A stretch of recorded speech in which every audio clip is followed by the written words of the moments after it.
추경의 총 규모가 12조 2천억 원입니다. 당장 시급한 현안들만 엄선한 것으로 바로 느껴지는데 그러면 어떻게 예산이 각각 배정된 건지 구체적으로 소개해 주시죠. 예, 맞습니다. 이번에 이제 추경이 재원 보면은 12조 2천억 원 정도 됐는데 과거 추경 금액과 비교해서는 작죠. 그러니까 이제 정부의 이제는 말대로 정말로 필요한 곳에 긴급한 곳에 쓰겠다라고 이제는 밝힌 상황입니다. 그래서 그렇게 이제 추경안이 형성이 됐고 지금 이제 표에 보시다시피 재난재해 대응에 한 3조 2천억 원 정도, 그다음에 통상 AI 지원에 4조 4천억 원, 민생 지원 4조 3천억 원, 그래서 기타 예비비로 해서 한 2천억 원 정도 이렇게 나와서 한 12조 2천억 원 정도가 이제 예산안으로 이제 잡혀 있습니다. 요거는 이제 정부안이고요. 이 정부안이 이제 국회에서 심의를 보면서 더 뭐 다른 증액이라든지 예의가 나올 수는 있는 부분입니다. 어쨌든 간에 이렇게 세 개의 큰 분야에서 이제 추경안이 이제 만들어졌다 보시면 되겠고, 또 많은 분들이 이제 궁금해하는 게 그거였습니다. 그럼 재원 마련을 어떻게 할 거냐라고 이제 많은 분들이 궁금해하셨는데, 일단 정부는 아끼고 아꼈습니다. 그래서 세계 잉여금, 그러니까 지난해 쓰고 남은 예산이 있거든요. 그다음에 기금 자체 자금을 해서 이게 한 4조 1천억 원 정도가 지금 마련된 상태고, 나머지 이제는 8조 1천억 원 정도는 이제 국채 발행을 통해서 재원 마련을 하겠다라고 밝힌 상태입니다. 그래서 12조 2천억 원의 재원을 가지고 필요한 부분에 요긴하게 쓰겠다라는 것이 바로 이 추경안의 핵심이라고 보시면 되겠습니다. 네, 방금 짚어주신 것처럼 이번 추경 예산안 아직은 정부안이기 때문에 완전히 확정된 건 아니라는 점 다시 한번 좀 알려드리고요. 본격적으로 이 추경의 세부 내용을 살펴보겠습니다. 재난 대응 관련해서 3조 2천억 원을 편성했는데요. 애초에 이 추경안이 나오기 시작한 그 발달이 또 산불 피해 복구와 관련된 것이었기 때문에 관련한 지원은 어떻게 들어가나요? 네, 그렇습니다. 먼저 이제는 좀 세부적으로 본다 그러면 말씀 주신 것처럼 이제 산불 피해 복구가 가장 시급한 문제거든요. 지금 보면은 이제 산불 피해 가구에 대해서 이제는 좀 지원이 됩니다. 요즘은 예산이 좀 짜졌을 때 실제 이제는 재해 대책비 보강이 됐거든요. 그러니까 사실상 뭐 행정부도 사실상 관련이 있고, 그다음에 산림청도 관련이 있고, 환경부도 관련이 있는데 여기에 이제는 대책비의 피해 보강이 편성이 됐습니다. 그래서 보시면 아시겠지만 이제 행안부 같은 경우에는 6,600억 원 정도가 이제는 추경안에 이제 들어가 있고요. 그다음에 현 가용 재원은 이제 1,300억 원밖에 안 되거든요. 그래서 이제는 더 추가로 이제 들어간 부분이고, 그다음에 이제 환경부도 1,120억 원 정도가 이제 추경안에 이제 포함이 되면서 뭐 산림청도 마찬가지예요. 한 1,700억 원 정도 이제 들어가면서 실제로 산불 피해 가구를 복구하기 위해서, 지원하기 위해서 이제 마련됐다 해서 재해 복구 재원이 이제 보강이 됐다, 이렇게 보시면 되겠습니다. 그래서 실제 또 보면은 피해 주민 대상으로 해서 주택비도 사실상 이제 지원을 하거든요. 이번에 보면 좀 특징적인 게 복구 비용을 위해서 이제는 여기 보면은 이제 저리 대출 지원을 합니다. 그래서 이 매입 임대가 좀 저는 눈에 띄는데 매입 임대에 한 1,520억 원 정도가 이제 배정이 됐어요. 그래서 신축 주택 공급을 1,000억 정도가 이제 더 늘려주면서 이런 분들이 사실 매입 임대에서 살 수 있도록 지원을 주겠다, 이번 안에 좀 들어가 있고요. 그다음에 이제 복구 대출이라고 해서 이게 보니까 한 244억 원 정도 들어가 있습니다. 근데 이건 뭐냐면은 융자해 주는 거거든요. 그래서 최대 1억 4천만 원의 융자를 1.5%의 이자로 해줍니다. 그래서 이런 것도 더 지원이 되고, 그다음에 마을 재생도 있습니다. 그러니까 이번에 산불 피해로 해서 마을이 완전히 뭐 우리가 일반적으로 쓰는 언어처럼 초토화됐다라는 말이 좀 맞을 것 같아요. 그래서 거의 뭐 산불로 인해서 마을 자체가 없어진 곳도 많거든요. 그래서 80억 원 정도, 그래서 특별 재생 지역 2개소를 선정해서 마을 재생에 이제 쓰게 됩니다. 그래서 이렇게 사실상 이제 재원이 마련이 되고요. 이번에 이제는 또 특징적인 게 그 산불 피해 지역에 이제 지방채 한 2천억 원 정도 또 인수하기로 했거든요. 그래서 지방 재정이 녹록지 않은 곳이 있거든요. 그래서 이걸 인수해서 사실상 이제 재원 보강에 쓸 수 있도록 마련된 점이 좀 특징적이다라고 말씀을 드립니다. 잠깐 설명해 주신 것처럼 이번에 산불 피해가 워낙에 컸기 때문에 저희가 이걸 보면서 산불 양상이 이제 변화하고 있고 이상기후도 일상화됐다는 걸 알 수가 있었는데요. 재난에 대한 예방 그리고 대응책에도 많은 재원이 쓰이죠. 네, 그런데 이번에 사실 산불 피해를 받으면서 우리가 많이 깨달았던 것이 사실 이게 재난 대응도 굉장히 중요하고, 그다음에 예방도 굉장히 중요하구나라는 거를 이번에 이제 많이 우리가 알았습니다. 그래서 이번에 이제 예산안에 본다 그러면 추경 예산안에 본다 그러면 이 재난 대응에 대해서도 이 예산안에 들어가 있어요. 대표적인 게 AI 감시 시스템입니다. 그래서 AI 감시 카메라를 더 이제 증설해서 시스템을 구축을 한다든지 아니면 고성능 드론을 활용해서 사실상 공중에서 피해 양상을 이제 관찰하거나 아니면은 뭐 드론을 활용해서 뭐 재해를 막을 수 있는 방법도 있겠죠. 그래서 사전 탐지 부분에서의 어떤 이런 예방 대응력 강화 사업이 이제는 이루어질 것으로 보고 있고요. 또한 진화 역량도 있습니다. 그러니까 산림 헬기 이제는 이번에 더 추가로 한 6대 신규 도입을 하게 돼서 한 2,640억 원 정도 이제 투자가 들어가게 되고요. 다목적 산불 진화차도 있습니다. 그래서 사실상 이번에 좀 문제가 됐던 게 뭐 아까도 임도 부분에 나오겠지만은 그 임도를 통해서 이런 산불 진화할 수 있는 다목적 산불 진화차도 좀 필요했었거든요. 그래서 이런 것도 더 추가가 되고 그다음에 산불 진화대에 대한 시설 투자도 됩니다. 그래서 외국처럼 산불 진화에 대한 특수 장비라든지 아니면은 최적화된 장비를 좀 지원하고자 이번에 조금 지원이 됐고 그다음 무엇보다 이런 거 있어요. 위험 수당이 좀 신설이 되는 부분이 있습니다. 그래서 사실 자신의 목숨을 담보로 산불 진화를 하는 건데 이런 사실상 이렇게 산불 진화대에 대한 이런 어떤 투자 재원들, 그다음에 위험 수당 신설 등은 굉장히 환영할 만하다라고 보시면 되겠고 마지막으로 임도였습니다. 사실 이게 임도라는 것이 이런 산불을 났을 때에 산불 진화할 수 있도록 임시 그 길을 만드는 게 우리가 보통 임도라고 얘기하거든요, 산에. 그래서 이런 임도가 좀 최적화되지 않아서 이번에 좀 산불 끄는데 용이하지 않았던 부분이 있습니다. 그래서 이런 임도를 좀 확대할 수 있는 부분, 그래서 산불 진화 차량이 들어가 있고 진화 대원들이 또 들어갈 수 있는 임도 확대를 위해서 예산안이 좀 편성된 상태다 이렇게 정리를 해볼 수 있습니다. 예, 그럼 이번엔 두 번째 주요 내용, 통상 AI 관련한 내용도 살펴보면요. 우리 발등에 불이 떨어진 아주 급한 현안이죠. 관세 전쟁으로 피해를 입은 기업들을 위한 금융 지원도 이번 예산안에 포함됐는데요. 이건 어떤 내용인가요? 네, 그렇습니다. 이번에 그 그러니까 추경 예산안을 본다 그러면 뭐 산불 피해 때문에 사실상 시작이 됐지만 네. 거기에 또 들어간 게 사실상 우리나라의 수출 기업, 이번에 관세 이슈 때문에 사실 수출에 피해를 받는 기업들이 있습니다. 그래서 이런 관세로 인한 수출 기업들 지원들 아니면 AI 미래 산업에 대한 투자 부분인데 특히 이제 하나하나 좀 살펴보면은요. 지금 기업에 대한 유동성 방지를 위해서 특별자금 25조 원이 이제 확충이 되는 부분이 있습니다. 여기 본다 그러면 역시나 수출 기업의 정책 자금이 들어가는데 말씀드린 것처럼 한 25조 4천억 원 정도 되거든요. 이게 정확하게 말씀드리면 대출이 한 14조 7천억 원 정도고요. 그다음에 보증보험을 들어줘야 됩니다. 그래서 보증에도 실제적으로 한 10조 원 정도 예산안이 편성이 돼 있고 펀드도 한 5천억 원 정도. 요거는 이제는 좀 신규로 이번에 들어갔거든요. 그러니까 원래 있던 예산이 있는데 여기에 이제 더 증액을 한다는 거죠. 이 충격을 통해서. 그래서 총 한 25조 4천억 원 정도가 이제 정책 자금으로 이제 공급이 되는 부분이 있고 그다음에 수출 바우처도 있습니다. 예, 수출 바우처에도 한 2천억 원 정도가 이제는 배정이 되는데 중소기업에 대한 최대 1억 원, 그다음에 관세 대응에 대해서 최대 1억 한 2천만 원 정도가 지원이 되는데 요거는요. 조사를 해봤더니 한 4,700개의 기업이 좀 수혜를 받을 것으로 좀 보고 있습니다. 그래서 수출 바우처에 대한 부분도 이번에 좀 들어가 있고 그다음에 국내 투자도 마찬가지죠. 유턴 기업이 있습니다. 해외에 있다가 우리나라에 다시 돌아오는 기업에 대해서도 지원이 되고요.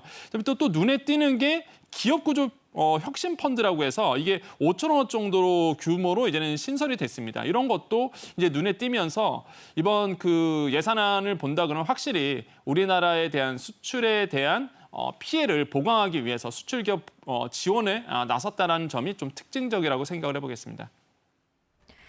여기에 미래 전략 산업도 빼놓을 수가 없습니다.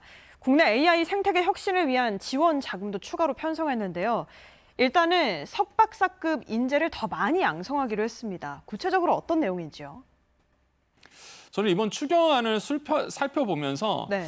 이게 정말 미래 산업에 대한 고민이 많았구나라는 생각이 많이 들었어요. 일단은 대표적인 게 이게 GPU를 좀 확보하겠다. 왜냐하면 우리나라 연구진들이 뭔가 연구를 하고 싶어도 사실상 이제 GPU 확보 너무 세계적으로 경쟁이거든요. 그래서 이거를 나라가 해주겠다라는 거죠. 그래서 GPU를 1만 장 정도 확보하겠다라고 이제는 얘기를 했고요. 여기에 본다 그러면 AI 컴퓨팅 성능의 7배 이상을 이제는 추가 확보하겠다라고 밝혔습니다. 이게 정확히 얘기하면 H200이라든지 B200이라는 그 GPU 칩이 있습니다. 이거에 대해서 1만 장 이상 확보하고 AI 연산 기능이 그렇게 되면 7배 정도가 더 늘어난다는 거거든요. 그래서 뭐 연구하시는 분들에겐 굉장히 희소식입니다. 이런 것들을 이제 눈에 띄고요.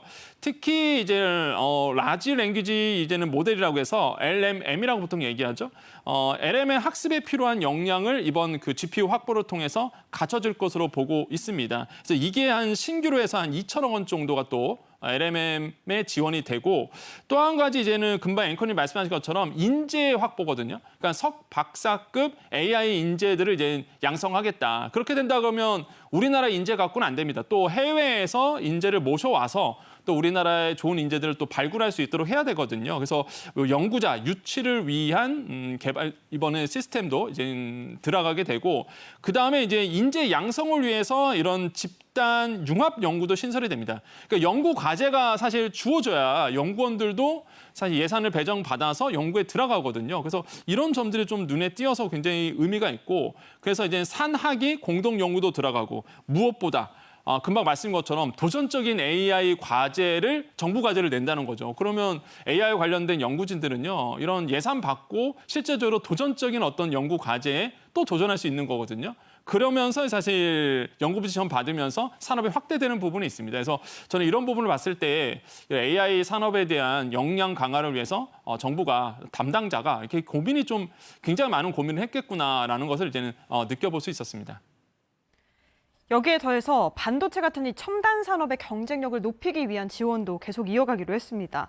일단 인프라, 공급망을 집중적으로 지원한다는 계획인데 이것도 짚어주시죠. 네, 그렇습니다. 이제 뭐 AI 산업은요, 우리나라의 사실상 이제 먹거리죠. 그리고 우리나라에서 정말 잘하는 게 바로 반도체 산업 아니겠습니까? 그래서 미래 산업을 위해서 더더욱 더 적극적으로 예산안을 가지고 추경을 통해서 이제 투자하겠다는 걸 밝혔습니다. 특히 용인 평택의 반도체 클러스터가 있죠. 지금 열심히 이제 계획을 잡고 열심히 좀 시행 중에 있습니다. 그래서 이 반도체 클러스터의 적기 조성을 지원하겠다. 그래서 계획대로 이루어질 수 있도록 계속적으로 물밑 지원을 하겠다라고 밝혔고요. 특히 이제는 눈에 띄는 것이 이 반도체 클러스터의 가장 중요한 게 전력망입니다. 또한 산업 용수기도 한데 이런 전력망이 사실상 지상에 있으면 안 되겠죠. 이거를 지역화해야 되거든요. 그래서 지중화 사업에 대한 기업 부담금이 있는데 이게 한 70%를 이제 정부가 좀 지원하겠다라는 부분 이런 것도 이제 눈에 띕니다. 그래서 지금 이 예산을 본다 그러면 추가로 2천억 원 정도가 더 들어가는 거예요. 원래 예산이 있는데 이런 추경을 통해서 2천억 원 정도를 더 이제 추가해 주겠다라고 이제 밝힌 상태고 기업 투자 지원도 있습니다. 이게 한 3천억 원 정도가 되는데 특히 여기서는 소부장입니다. 소재 부품 장비에 대한 이런 소부장 기업에 대한 투자를 이루어지겠다라고 밝혔는데요. 여기에 신규 투자의 한 30에서 50%를 지원하기로 이번에 밝혔거든요. 그래서 이런 부분도 사실 소부장 기업이 살아날 수 있도록 그냥 반도체 생태계가 사실 일어날 수 있도록 저는 이런 부분은 굉장히 환영할 만하다. 근데 무엇보다 인재 개발도 있습니다. 기술 인재 개발에 지금 보니까 487억 원이 이제 배정이 됐고 여기에 보면 반도체 아카데미를 2개 더 만들겠다. 그래서 이거는 뭐 서울 수도권 이외의 지역에 사실상 반도체 아카데미를 만들겠다는 부분이 굉장히 눈에 띕니다. 마지막으로 본다 그러면 이런 저리 대출 프로그램인데 이게 한 7조 7천억 원 정도가 이제는 확대가 됩니다. 그래서 이런 부분을 봤을 때에 확실히 이제 우리나라의 반도체 소부장 기업에 정부의 강한 드라이브를 이제 걸었다라고 볼 수가 있겠고 아마 이번 추경안뿐만 아니라 아마 계속적으로 아마 정부의 이런 정책 자금들이 반도체 쪽에서 나올 것으로 시장에서는 예상을 하고 있습니다. 네, 저희가 오늘 이 추경 예산안의 주요 내용을 임의로 이 3가지로 좀 구분해서 설명을 드리고 있는데 마지막 3번째 같은 경우는 민생 회복에 초점을 뒀습니다. 그중에서도 앞서 평론가님이 짚어주신 것처럼 요즘 소상공인들이 내수 침체가 장기화되면서 좀 어려운 상황이죠. 금융 지원이 포함됐는데요. 이건 어떻게 지원을 하게 되는 건가요? 네, 맞습니다. 이제 소상공인 분들에게 사실 이제 지원이 되는데 요거는 이제는 큰 카테고리로 본다 그러면 민생 지원 쪽에 들어가 있죠. 그래서 이번에 많은 분들이 관심이 갖고 있는 게 부담 경감 크레딧입니다. 한마디로 이제 50만 원의 상당의 이제 크레딧을 제공하는 건데요. 공공요금에 이제 쓸 수 있도록 좀 설계가 되어 있는 부분이 있습니다. 또한 이제 보험료도 좀 사용하게 되는데 많은 분들이 좀 오해하시는 게 보험료라 그러니까 이제는 민간보험 생각하시는데 그런지는 않고요. 4대 보험료, 사회보험료를 얘기합니다. 그래서 공공요금 아니면 사회보험료 낼 때 이런 크레딧을 가지고 낼 수 있다는 거죠. 대상자가 311만 명 정도 됩니다. 그럼 우리나라의 전체 소상공인의 한 40% 이상이 제가 봤을 때는 아마 혜택을 받을 수 있다라고 생각을 해보고요. 지금 보면 50만 원의 크레딧이 되고 이게 정부가 조사를 해봤더니 월 한 영업 비용을 봤을 때 한 100만 원 조금 넘어간다고 해요. 그래서 그거에 한 50%를 이제 지원해서 그래서 50만 원 이렇게 이제 정했습니다. 그래서 이거 꼭 받으셨으면 좋겠고요. 그다음에 아까 말씀하신 것처럼 이제 재원 마련을 해서 이번에 이제 정책 자금을 좀 많이 지원하는데 소진 기금이 있습니다. 사실상 이미 정책 자금이 짜진 거에서 소진이 많이 됐는데 이거를 이제는 더 추가해 주겠다라는 거거든요. 그래서 정책 자금 융자가 더 많아질 것으로 보고 있고 한 이게 보증이 한 2조 5천억 원 정도가 더 들어갑니다. 그러면 더 많은 분들이 이제 정책 자금을 받을 수 있게 되겠죠. 그다음에 종신형 소상공인 대상으로 무이자 할부 카드가 나오는데 이것도 좀 특이하죠. 그래서 1,000만 원 한도에서 6개월 동안 무이자로 쓸 수 있도록 이번에 이제는 정부가 소상공인 전용 카드입니다. 그래서 공문을 보면은 비즈 플러스 카드 이름으로 되어 있거든요. 물론 이건 이름 바뀔 수는 있겠지만 그래도 일단 비즈 플러스 카드라고 해서 소상공인이 1,000만 원 한도 내에서 6개월 무이자로 사용할 수 있는 소상공인 전용 카드를 이제 정부가 출시를 합니다. 이런 것도 굉장히 실질적인 혜택이 될 것 같아요. 그래서 이렇게 본다 그러면 정부가 또 소상공인 살리기 위해서 이렇게 이제는 다양한 추경안을 마련했다라고 평가해 볼 수 있습니다. 그리고 또 연매출 30억 원 이하의 영세 사업자라면 카드 소비 증가액을 환급해 주기로 했는데요. 이런 내용이 예산안에 포함된 건데 이거 아마 많은 분들이 귀가 쫑긋하실 것 같아요. 어떤 내용인지요? 네, 그렇습니다. 이게 또 이거는 사실상 소비자에게 굉장히 혜택이 가는 내용이거든요. 그러니까 저도 소비자잖아요. 그럼 제가 이제 카드를 씁니다. 쓰는데 이제 영세 소상공인한테 가서 내가 이제 카드를 쓴다. 그럼 작년보다 쓴 금액, 내가 더 20% 이상을 썼다 그러면 소비 증가에 대한 20%를 이제 환급해 주겠다라는 거죠. 근데 이게 환급이 됐을 때 현금으로 환급하면은 내가 또 이상한 데 쓸 수도 있잖아요. 그래서 이거를 온누리 상품권으로 지급을 합니다. 그래서 다시 한번 또 소상공인에게 쓸 수 있도록 그래서 상생 방안이 이번에 나왔고요. 이거는 월 10만 원 한도로 됩니다. 그래서 최대 30만 원까지 이제 환급할 수 있도록 이번에 되어 있고 특히 이제 소상공인 살리기 위해서 나온 거다 보니까 이거는요. 사실 뭐 대형마트라든지 뭐 백화점이라든지 유흥명품 이런 쪽은 이제 제외가 됩니다. 이게 이제는 이름이 상생 페이백 이름으로 이제는 정해져 있고요.